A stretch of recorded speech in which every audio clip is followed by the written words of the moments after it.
En Radio Proverso, La Estantería, llegamos al corazón de la literatura. Dirige y presenta Tomás Sánchez Rubio.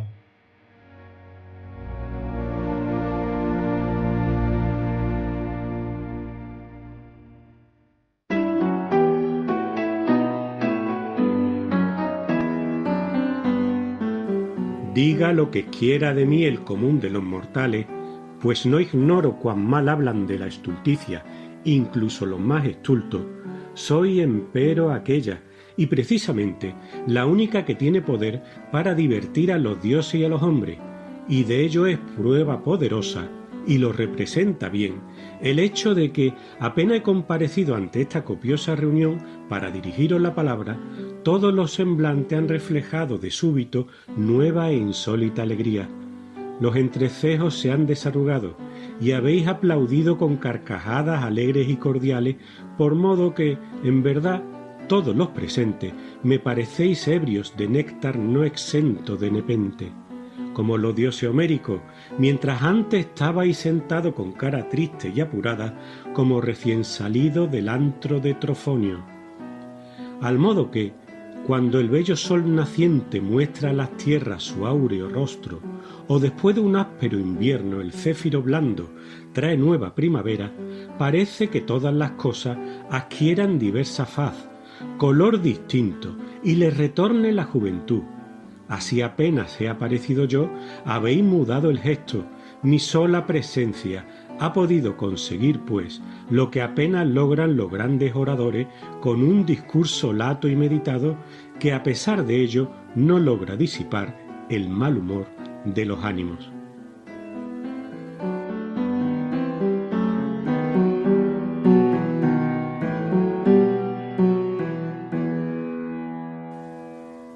Efectivamente, como muchos de vosotros, amigas y amigos, habréis adivinado, el fragmento que acabo de leer pertenece al capítulo primero de la obra El elogio de la locura de Desiderius Erasmus Roterodamus, también conocido como Erasmo de Rotterdam.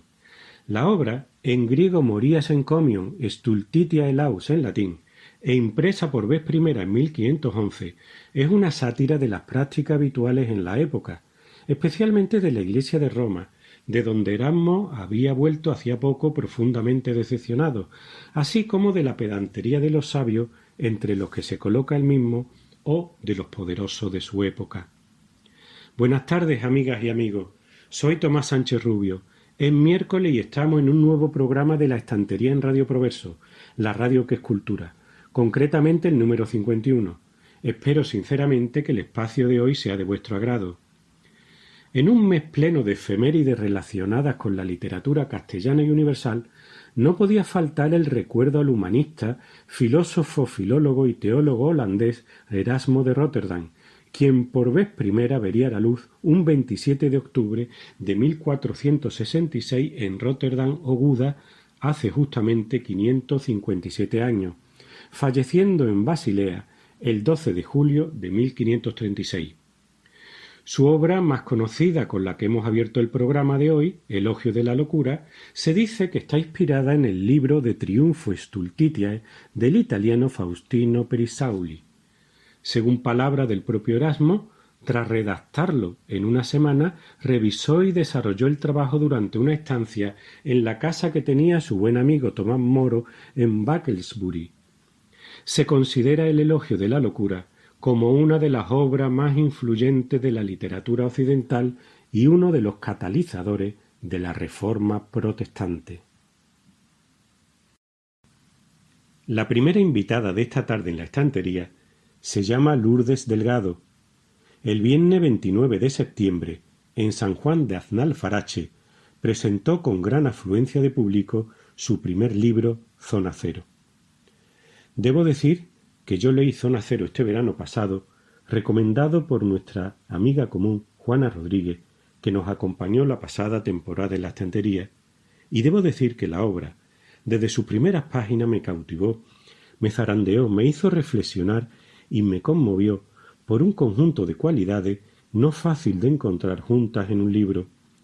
Su compromiso lúcido con la realidad, sus referencias históricas y literarias, su poesía, en suma, Se trata de una descarnada observación acerca de la condición humana, expresada con unas imágenes literarias inmensas. Publicado por la interesante editorial M de Mujer, Zona Cero se encuentra formado de pequeñas historias y grandes meditaciones acerca del mundo que nos rodea. Lourdes, amiga, es un placer tenerte hoy con todos nosotros. Gracias, muchas gracias por acompañarnos. Hola, soy Lourdes Delgado, autora de Zona Cero, y mando un saludo a los oyentes de la estantería. No sé si fue una suerte o una desventaja o una mezcla de ambas cosas haber nacido en uno de los barrios más deprimidos de la ciudad de Sevilla. Desde muy pequeñita viví en primera persona lo que significa estar al otro lado en un mundo injusto. Eso marca mi modo de habitar la vida y la literatura y hace que mi pluma no se quede solo en esa parte autorreferencial que tenemos todos los escritores, sino que se ponga al servicio de los nadie, de los vulnerables, de los que menos tienen, para darles voz, para visibilizarlos a través del relato. Es por eso que mi literatura tiene una fuerte carga social y de compromiso. Empecé a escribir desde muy pequeña. Nunca me gustaron los espacios vacíos, los silencios, y de camino al cole había un buen paseo desde donde yo vivía a donde yo estudiaba, y fue ahí donde se empieza a desarrollar la escritura. Mi madre era una persona muy taciturna, no aguantaba charlatanerías, así que nos obligaba a caminar ordenados y callados. Inventé entonces un modo para hablar conmigo misma, siguiendo las reglas del juego que ella nos marcaba, y construía en ese trayecto de casa al colegio historias que yo me contaba en mi cabeza. Por entonces, para mí la escritura era un modo oral, entre comillas, si se puede llamar oral a algo que no se oye. La escritura propiamente dicha fue un fenómeno tardío que comienza en mi adolescencia a través de un diario, en forma a veces epistolar y otras de mera crónica emocional, poética, de mi día a día.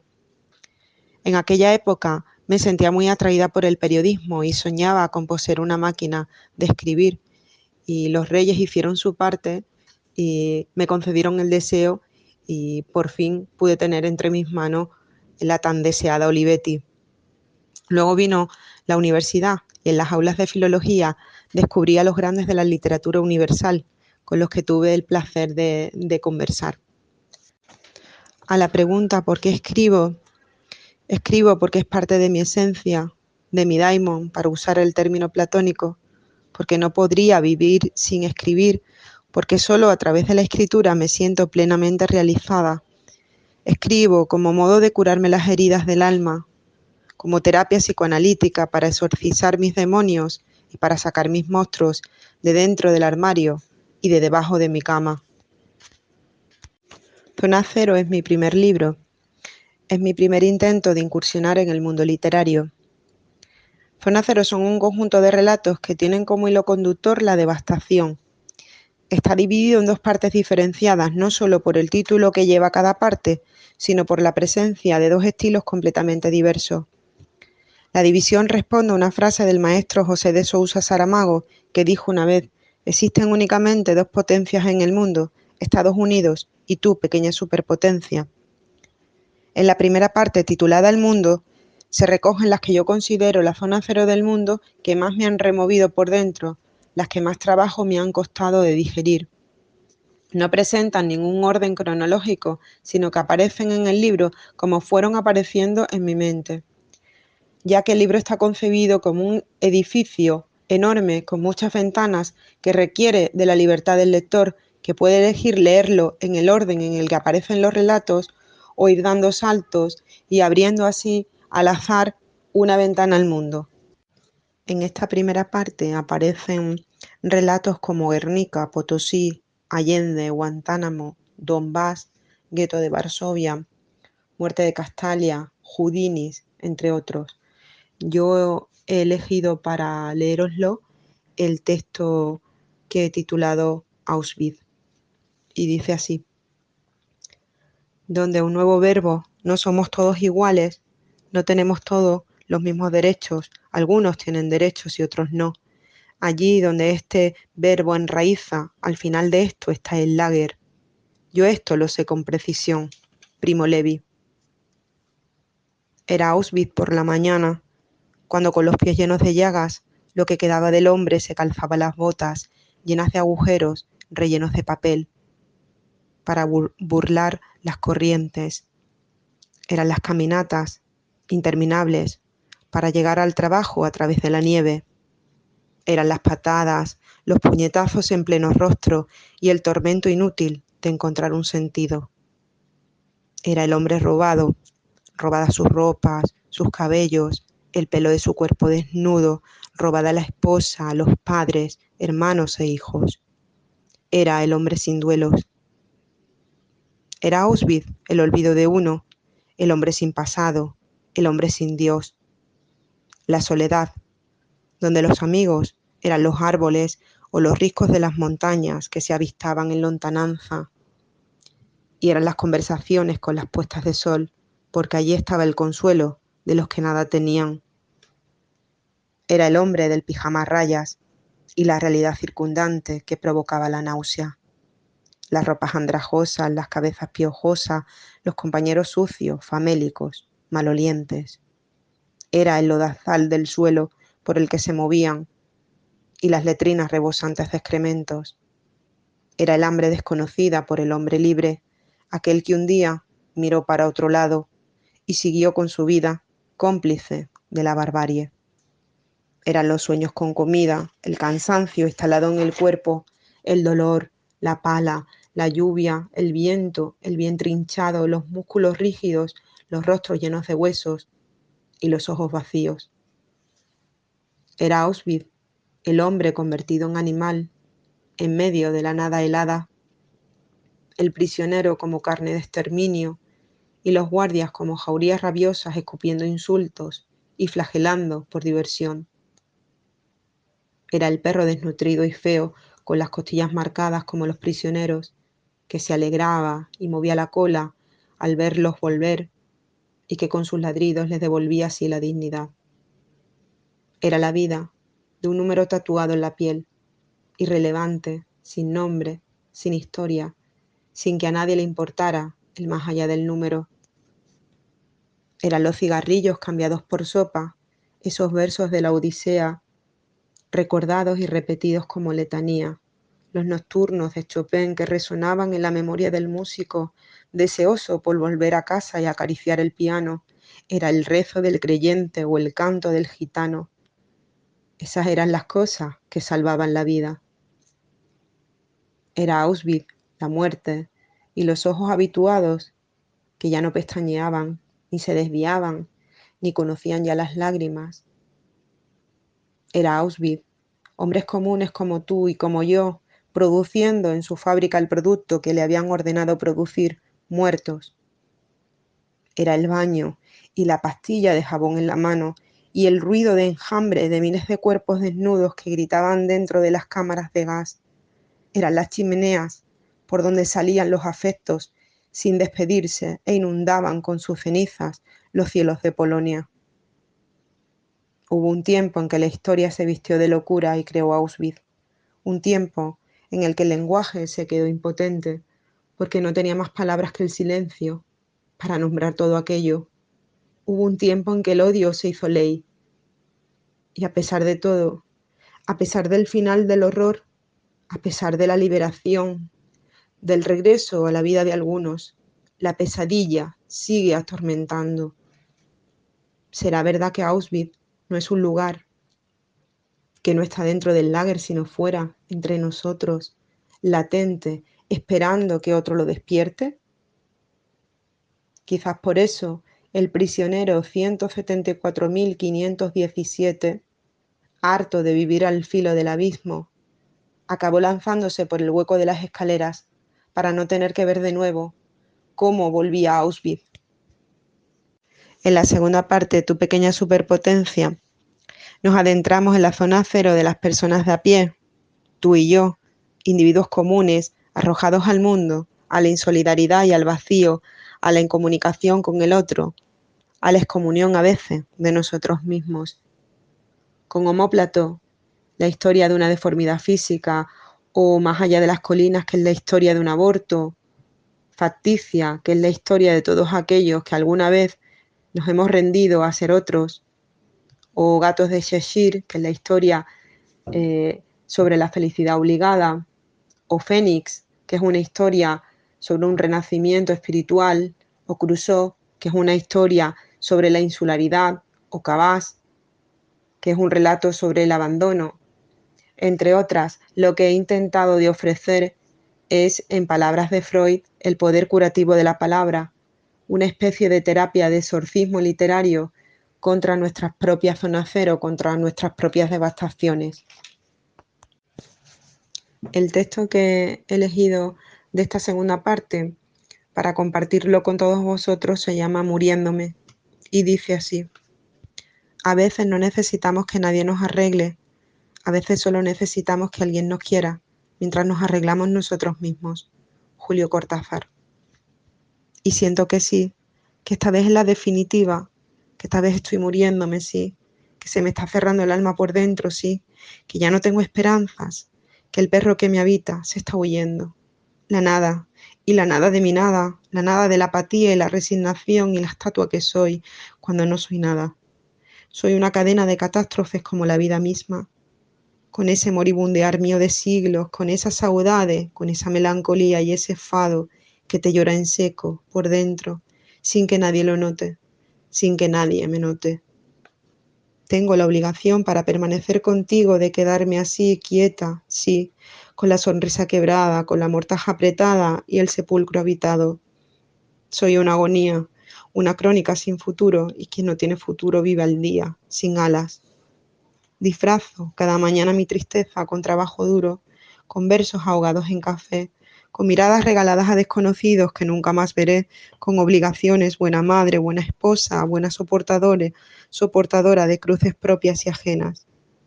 Enferma estoy de tus ausencias, de tus desintereses, de tus descuidos, de tus miradas desviadas a lugares más interesantes que yo, y a pesar de todo, esta maldita esperanza que siempre insiste para que sigamos caminando. Y caigo, como ceniza sobre los muebles de la casa, y así en estrépito, porque aprendí que contigo de nada sirven los ruidos, y que no te ablandan la lluvia ni los lloros, que no hay más ciego que el que no quiere ver, y tú ni me miras ni me oyes. Así que caigo discreta, como el polvo de una silla apolillada, y en el centro del silencio, esta idiota agoniza callada, para no molestarte. Y de repente miro por la ventana mojada y me siento como la gata, como esa gata bajo la lluvia y esa mujer a la que el marido ha cambiado por un libro. Estar contigo es estar siempre de viaje con la maleta en la puerta, pero sin moverme de la jaula. Y pensar que era todo tan fácil. Bastaba con que tú me quisieras y mi cuento hubiese tenido siempre un vivieron felices y comieron perdices, pero tú no me quieres. Y no me quiere mi madre, sí, y yo tampoco me quiero, sí, y me estoy muriendo porque no me quiere nadie, sí, y ya no me quedan páginas ni versos donde esconderme.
En el espacio de la Raíz, donde comentamos habitualmente en cada programa la etimología de unas cuantas palabras y expresiones pertenecientes a nuestra rica lengua castellana, trataremos esta semana algunas voces de cuyo origen, a pesar de seguir siendo más o menos habituales hoy día, hemos perdido ya la conciencia. Comenzaremos con la palabra cotarro, Muchas veces hemos escuchado hablar de la dueña o el dueño del cotarro, expresión referida a quien dirige o maneja determinada situación, actividad o negocio. Pues bien, el término cotarro es un derivado con sufijo despectivo arro de la palabra coto, en el sentido de lugar cerrado, reservado o protegido, y que proviene a su vez del latín cautum, que se refiere a precaución, defensa, derivado del supino del verbo cabe o cabere, tener cuidado o ser precavido, que nos encontramos todavía en ese cartel de algunas vilas romanas, ¿no?, que advierten que se tenga cuidado con el perro y que se escribe cave canem. Cave canem, cuídate del perro, ten cuidado con el perro. Tiene pues cotarro relación con cauto, cautela, precaución e incautar. Por otro lado, sabemos a través del estudioso Alfred López que la palabra se aplicaba antiguamente al lugar destinado para albergar y dar cobijo a los vagabundos y pobres que no tenían dónde vivir o dormir. La elevada afluencia de personas sin hogar hacía que habitualmente se montasen ciertos follones y alguna que otra trifulca entre los mendigos. Por eso se hacía necesaria la presencia de alguien que pusiera orden, organizara y manejase aquellos cotarros, procurando que todos esperasen su turno para acceder tranquilamente al pan y la sopa sin montarse tangana alguna. El pillo escogido para este menester literalmente era quien manejaba el cotarro. El segundo término que comentaremos es el verbo tripular y el sustantivo tripulación. El verbo tripular provendría de la deformación popular del verbo latino interpolare a través de interpolar o entripular, que propiamente significaba hacer reformas o retoques en algo. En origen era un término técnico de la lavandería romana que se refería a la limpieza y reparación o renovación de la ropa hasta dejarla como nueva. De ahí pasó a ser sinónimo de renovar en otros contextos. En efecto, la marinería de un barco, por ejemplo, a quien sabemos que se acaba aplicando el término tripulación, se renovaba continuamente, si bien procurando intercalar marineros con experiencia junto a una mayoría de novatos. En tercer lugar, comentaremos el término tan cotidiano de equipo, grupo de personas que trabajan en una tarea en común, generalmente bajo una estructura jerarquizada. Especialmente designaba al principio al personal de conducción y de servicios de una nave o aeronave. Como origen del término se habla del escandinavo skip, que significa barco, y del francés équipage, término que designa la tripulación en el sentido de un equipo de personas bien organizadas para el trabajo de la navegación, que no es más que la labor entre personas coordinadas para un mismo fin, donde cada uno hace una parte pero todos tienen un objetivo común. En cuarto lugar comentaremos la palabra chorrada, que nos parece antigua, pero nos parece una palabra reciente, moderna, y nos encontramos que es todo lo contrario. El origen lo hallamos en la época en la que los líquidos se compraban a granel, vino, aceite, leche. Era norma que el tendero dispensase tras la cantidad solicitada, por ejemplo, 1/4 de litro de vino, una pequeña porción más de producto a modo de propina, y que era conocido como chorrada. Pero ese pequeño chorro de más solía ser tan ínfimo que resultaba algo ridículo y escaso, por lo que surgió denominar de ese modo a todo aquello que tenía poco valor. Añadiremos que se dice que chorro y chorrear tendrían un origen onomatopéyico, del ruido, del sonido más o menos ch, que es el que haría el líquido al caer de un envase de salida estrecha. Por último hablaremos del término propina. ¿Cuál sería el origen de la práctica de la propina? De acuerdo con los historiadores, la práctica de dejar propina surgiría en Inglaterra durante la época medieval. En ese entonces los amos acostumbraban a regalar dinero extra a todos aquellos siervos cuyo desempeño había sido extraordinario o especialmente diligente. Pero la palabra propina, el término en sí, parece que puede provenir del latín propinare, que significa propinar en el sentido de dar de beber. A su vez, procedente del compuesto griego propino. Por una parte tenemos el prefijo pro en griego, que significa antes, y después el verbo pino, beber. De este verbo propinar, pues digamos que derivaría un uso irónico cuando, por ejemplo, decimos aquello de propinar una patada.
En el rincón de las historias, nuestro compañero y amigo José Manuel Martínez Arias, relatista de cabecera de La Estantería, vuelve a estar una semana más en el programa. Su cuento de hoy, El tango del solitario, trata sobre la incomprensión, un mal de nuestro tiempo y de todos los tiempos. De seguro no os va a dejar indiferentes.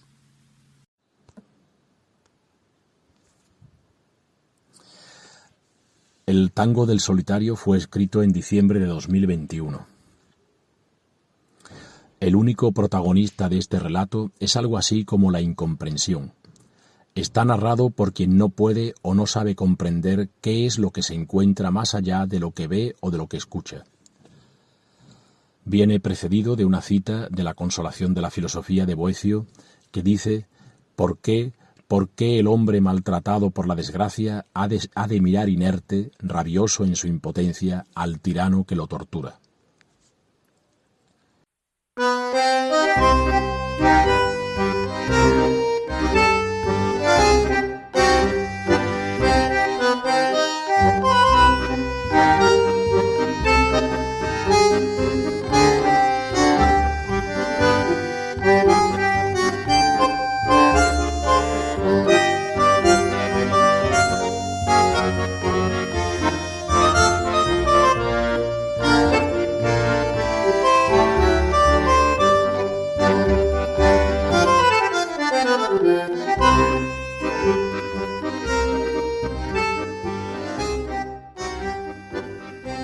Entonces él dijo: «¿No es verdad que ayer estuvieses con tu amiga María?»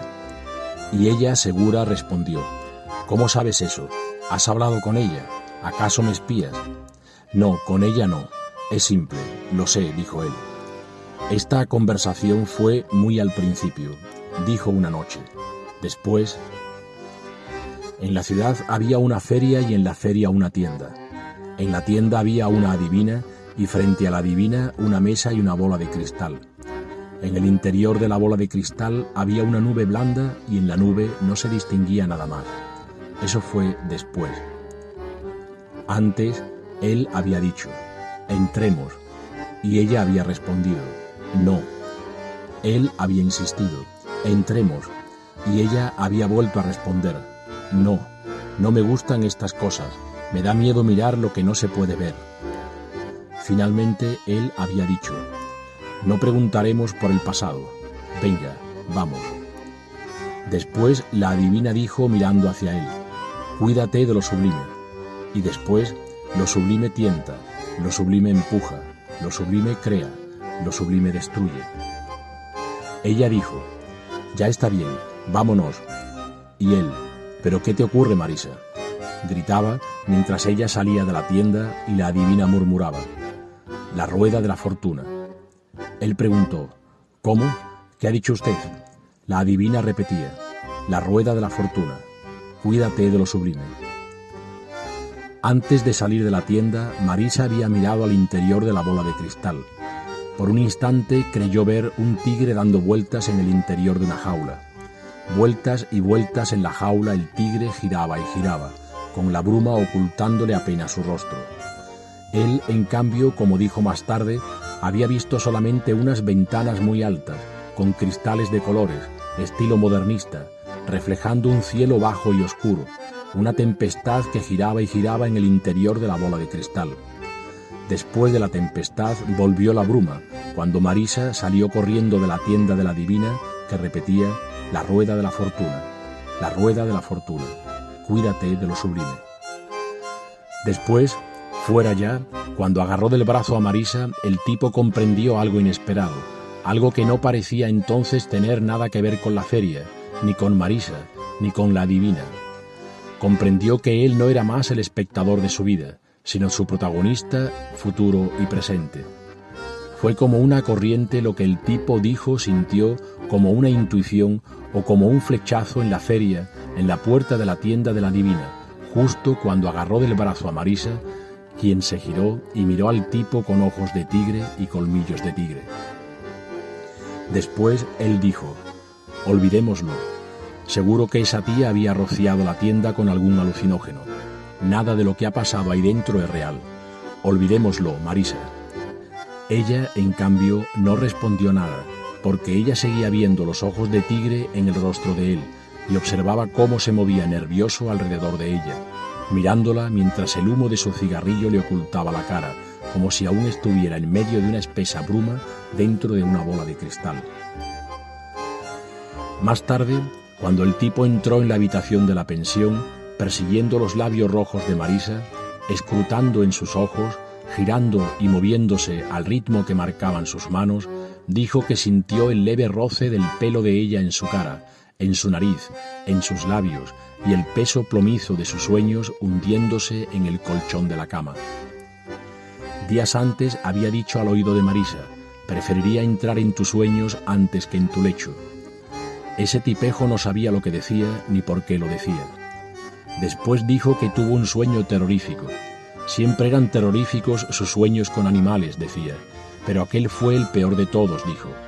Por la mañana había encontrado un pequeño tigre de madera, y por ello debió soñar con esa inmensa criatura, con sus ojos y sus colmillos largos y húmedos. Rugía escondido tras la maleza. Podía sentirlo muy cerca, oírlo respirar, podía olerlo, aunque no lo viera. Entonces se despertó aullando en la noche, saliendo disparado de la cama, golpeando y tropezando con los escasos muebles de la habitación. Después dijo que le parecía que había estado horas deambulando por el bosque de la habitación, entre sillas y mesas y bolsas de viaje, hasta que creyó percibir una breve raya de luz bajo la puerta del baño. Cuando abrió la puerta vio a Marisa, o quizá no fuera ella y fuera la adivina, bañada en una luz amarilla que caía del techo del baño, dándole el aspecto de un cadáver. Ella estaba frotando en el lavabo un trapo, frotaba con el jabón y el agua del grifo. Después vio el trapo lleno de espuma y sintió un reflujo que le subía a la garganta y le llegaba a la boca. Ella frotaba el trapo con el pecho desnudo y el cabello rizado y húmedo colgándole por la espalda, pero la espuma le salía a él, al tipo, decía, por la boca, en mitad de la noche, mientras convulsionaba contra el suelo. Años después, ese tipejo loco, cuando recordaba esta escena en una tasca de Sevilla, miraba al techo y se preguntaba cómo el mundo había envejecido tanto, cómo era posible que la bella y joven Afrodita de antaño, naciendo de la espuma del mar, hubiera podido terminar convertida en una vieja puta desdentada con el carmín extendido alrededor de los labios. Afrodita siempre había ocupado el centro geométrico de sus otros sueños, de los más dulces o placenteros. Entonces repetía y repetía: la rueda de la fortuna, la rueda de la fortuna, cuídate de lo sublime. El tipo ese era capaz de recordar cada lunar del cuerpo de Marisa, cada esquina de Sevilla en que se detuvo a besarla o a abrazarla, cada farola de cada calle que llegara a iluminar sus labios o sus ojos claros, cada bar en que bebieran y cada palabra que se dijeran. Podía dibujar sobre el plano de la ciudad cada punto de sus encuentros con ella, y cada punto era un lunar en la piel de su adorada Marisa. Quizá fuera en ese momento, y no después, cuando comprendiera realmente en qué mundo vivía y qué lugar ocupaba en él, un mundo terrible y maravilloso, en el que él parecía tener reservado un lugar de privilegio solo accesible a unos cuantos elegidos que formaban parte de la hermandad del amor o del deseo o del presente inmóvil. Grave error, repetía el tipejo con su voz ronca y su boca y su mejilla mojadas. A veces observaba al tipo a hurtadillas, como si quisiera apresar con mis ojos las verdades de su historia, su dulzura y su amargor. Cuando mi mirada se cruzaba con la suya, mi respiración se paraba. En la profundidad de sus ojos solo podía distinguir dolor y miseria y dolor rotundos. Una noche dijo que avanzaban entre la multitud que se reunía en primavera en esta miserable y maravillosa ciudad, que la multitud se la llevó de su lado y que él veía cómo se la llevaba y la alejaba sin que él pudiera hacer nada. Veía cómo ella lo buscaba con los ojos y cómo a él se le llenaba la garganta de arena y cómo la respiración se le cortaba y parecía morir sin remedio, sin ella. A veces también llegaba a comprender que cada cual merece la mierda de vida que se construye día a día y a conciencia, resignándose a su desgracia y a una muerte esperada como salvación. En cambio, ese miserable tipejo nunca había renunciado ni a su vida, ni a su amor, ni a su apuesta por besar cada centímetro de la piel de esa mujer que no quería mirar el futuro, que veía en él a un animal salvaje que no la asustaba, porque lo sabía inofensivo, porque veía en él a un animal dispuesto a morir o a dejarse matar, y porque recordaba cada gesto y cada palabra que había salido de sus manos y de su boca. Solo un alma ancha puede tener espacio para el amor. Ese tipejo conocía la única lengua en la que están escritos todos los relatos auténticos, la lengua de la infelicidad. Ahora el tipo no sale de la tasca en la que ella se despidió de él por última vez, diciéndole adiós con la mano y con los dedos blancos, con los labios rojos, con los ojos claros. La temperatura allí, decía, era más benigna que en el exterior. Era obligatorio seguir viviendo la vida sin ella, pero el tipejo, decía, solo servía ya para recordar de su pasado los trazos marcados en su pecho por los pezones de Marisa. Recordaba cada uno de esos trazos con un ácido escozor, cada dibujo en su piel, cada cicatriz invisible. Ahora vive recluido entre barrotes y ventanas estilo modernista, en medio de un cielo borrascoso de verdades contrapuestas, de certidumbres contradictorias, con el corazón vaciado y hueco como un hogar deshabitado, como una oscura y solitaria caverna en el centro geométrico y caliente de su covacha.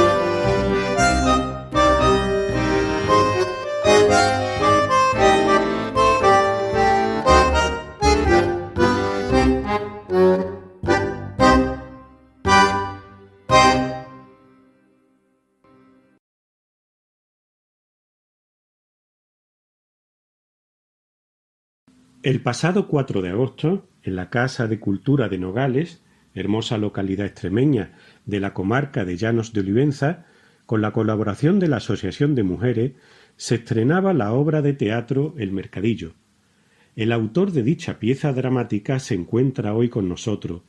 Su nombre es José del Castillo Domínguez, y no es la primera vez que nos acompaña en el programa.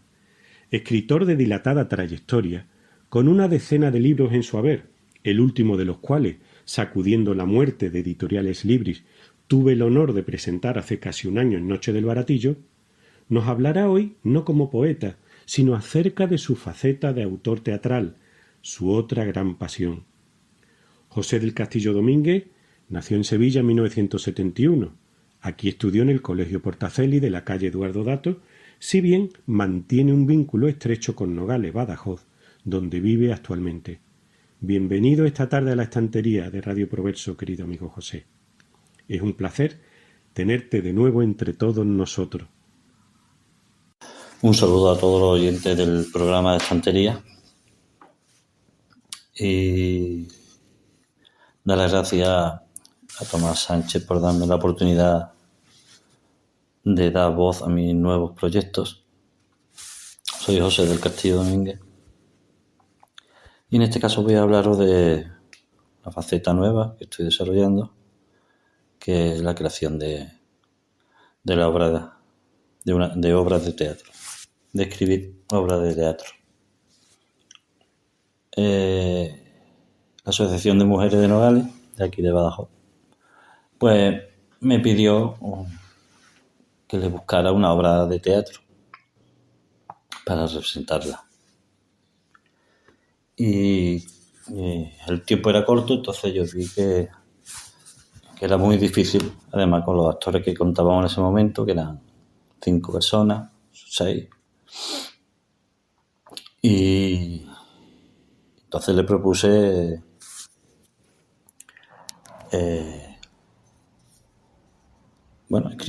que la escribiera yo, ¿no?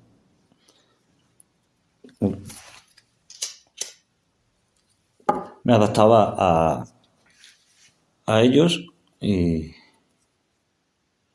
el número de actores que había y que podíamos contar. Y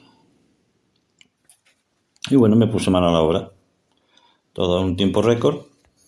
Yo no había escrito ninguna obra de teatro antes, había escrito microteatro, cosas pequeñitas, así ligeras. Y bueno, fue para mí una hazaña, ¿no? Y la verdad que me he divertido mucho haciéndola. A Juaní Romero, que era la que estaba en contacto conmigo, lo que fluíamos en la idea del desarrollo de la obra, pues le comenté el tema a tratar. Era el mismo que pensaba ella. El Mercadillo, que se titula, es una obra de carácter costumbrista, mezclando los años 60, primero de los 70, con la actualidad. Es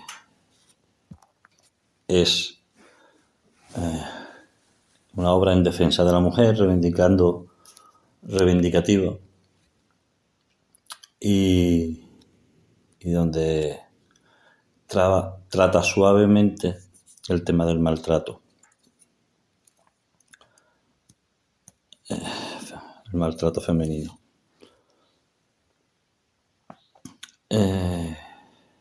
No había hombres que querían representar el papel de hombre y entonces pues me propusieron hacerlo yo. Y, claro, pues dije que sí, porque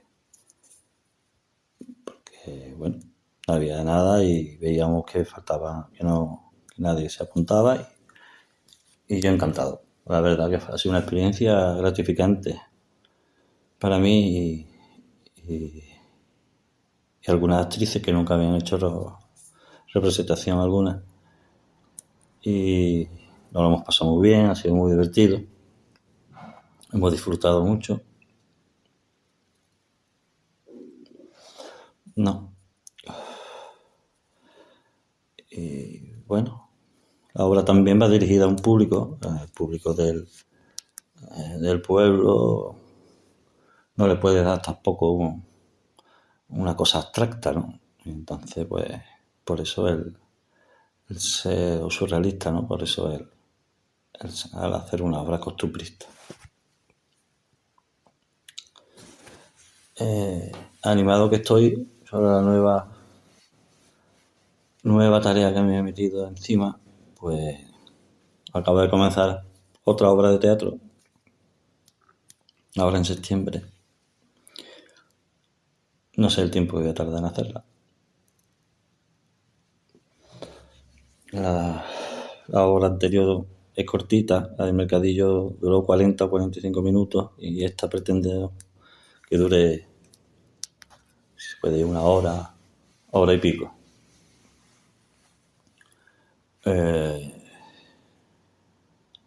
Bueno, y yo la verdad que nunca he escrito para los demás, siempre he escrito para mí.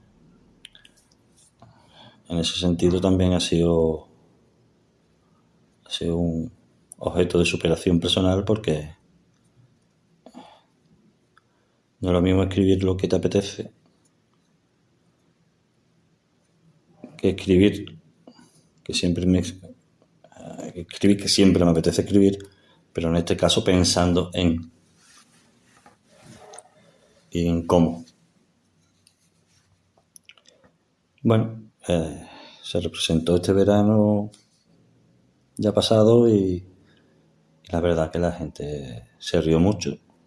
Yo pienso que este tipo de obra tiene que tener aspectos cómicos, aspectos trágicos, y en este caso me tocó representarlo a mí. Y bueno, estamos ahí en esa vereda, ¿no? A ver cómo sale la segunda obra, si logramos representarla, porque la verdad que un pueblo tan pequeño pues cuesta trabajo encontrar gente que quiera hacer un teatro amateur. Y bueno, nada más que contaros esta nueva faceta mía, y espero que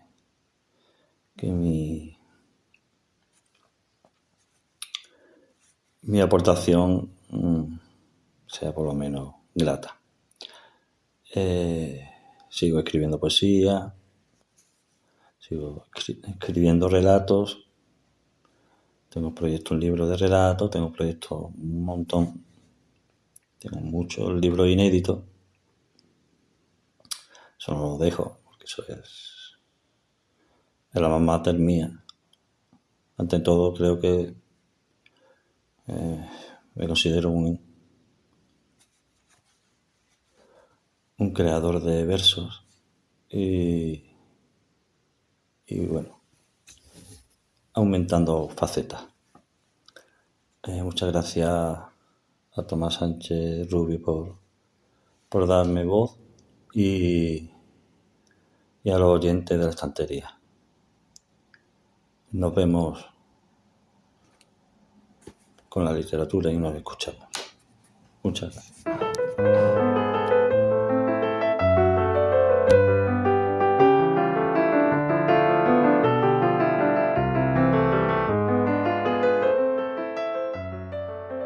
Este que veis, con las cejas arrogantemente erguidas, es el amor propio. Allí está la adulación, con ojos risueños y manos aplaudidoras. Esta que veis en duermevela y que parece soñolienta es el olvido.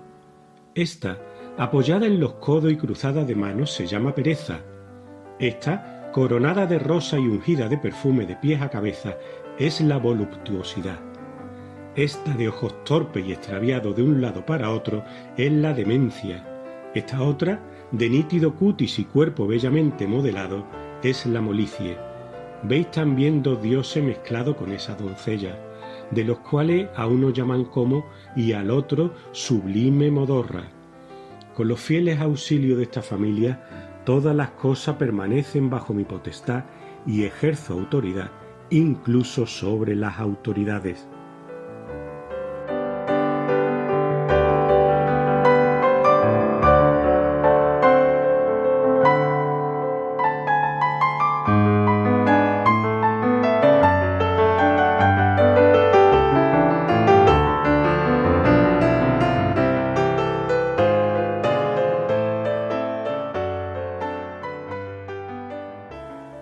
Enlazando, como solemos hacer, el final del programa con su comienzo, he querido acercarme al término de la estantería de hoy con la misma obra de nuestro admirado autor, Erasmo de Róterdam, El elogio de la locura, si bien se trata ahora de un fragmento del capítulo 9, dedicado al cortejo que acompaña invariablemente a la necedad. Reflexiona acerca de la lucidez de sus descripciones, y es que, como siempre digo, por algo los clásicos son clásicos. En fin.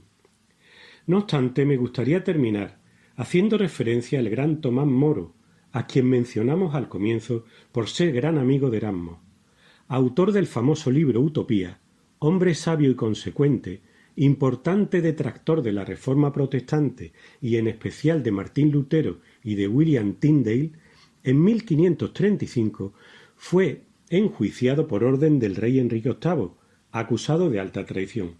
Sus delitos: no prestar el juramento antipapista frente al surgimiento de la Iglesia anglicana, oponerse al divorcio con la reina Catalina de Aragón y la no aceptación del acta de supremacía que declaraba al rey como cabeza de esta nueva Iglesia. Fue beatificado en 1886 y canonizado en 1935 junto con Juan Fisher por la Iglesia Católica, que lo considera un santo y un mártir. Me despido por ahora de todos vosotros, amigas y amigos de la estantería. Espero que el programa de hoy os haya sido realmente de provecho. Pronto, muy pronto, volveremos a escucharnos.